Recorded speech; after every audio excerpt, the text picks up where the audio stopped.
ایک بوڑھا شخص قبرستان کے اندر آہستہ آہستہ چل رہا تھا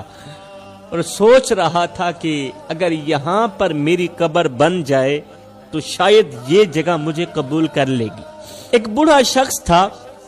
آہستہ آہستہ قبرستان کے اندر چل رہا تھا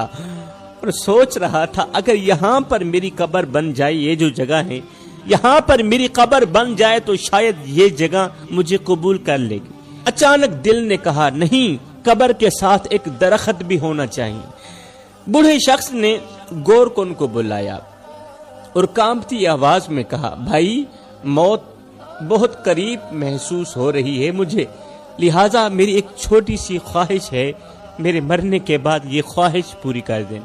اور وہ خواہش یہ ہے کہ جب میں مر جاؤں تو میری قبر اسی درخت کے نیچے بنا دینا۔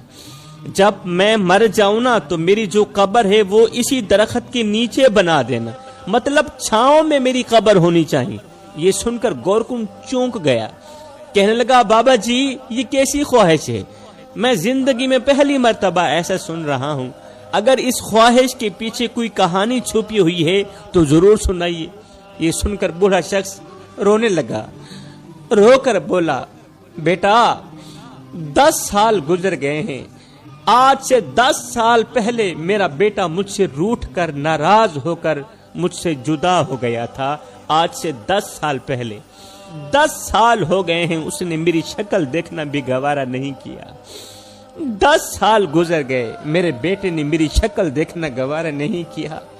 لیکن اب مجھے یقین ہو گیا ہے کہ جب میں مر جاؤں گا نا تو ممکن ہے میرے بیٹے کو وقت مل جائے، میرا بیٹا مجھے ملنے کے لیے آ جائے، شاید زندگی میں نہ صحیح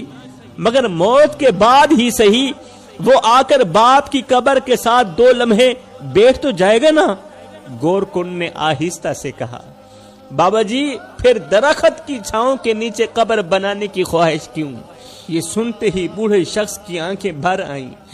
کہا اس لیے کہ جب میں قبر کے اندر پڑا ہوں گا نا اور میرا بیٹا میری قبر کے اوپر آئے گا تو کہیں دھوپ میرے بیٹے کو پریشان نہ کرے۔ جب میں مر جاؤں گا مجھے یقین ہے میرا بیٹا میری قبر پر ضرور آئے گا،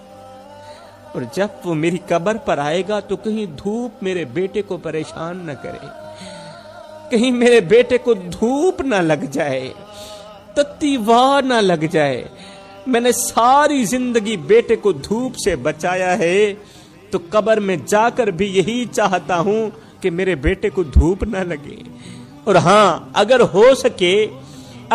سکے تو میرے بیٹے کو یہ بھی کہہ دینا کہ بیٹا جب میں باپ کی قبر پر آنا تو مسکراتے ہوئے آنا، روتے ہوئے مت آنا، کیونکہ اس وقت تیرے آنسو صاف کرنے کے لیے میرے پاس ہاتھ نہیں ہو۔